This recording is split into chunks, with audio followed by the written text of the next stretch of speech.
In this video, I'm going to show you how to download and install Poppy Playtime, Chapter 3 on your PC or laptop. First, we need to download the Steam app.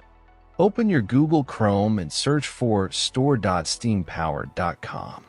Link in description. Click on the Install Steam button on this page. Once you've done that, at the top right corner of your screen, click on the .exe file and open it. Complete the installation, and once finished, open your Steam app.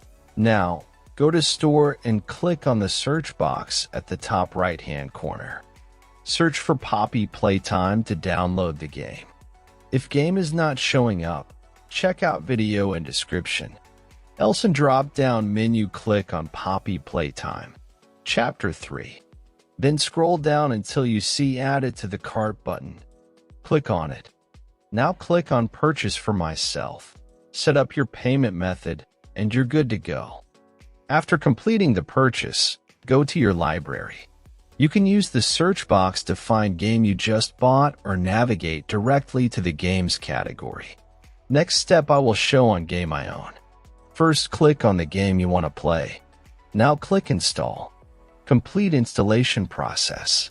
When installation completed, click to play, and that's all. Thanks for watching, subscribe and help reach 1,000 subscribers mark so I can make more tutorials.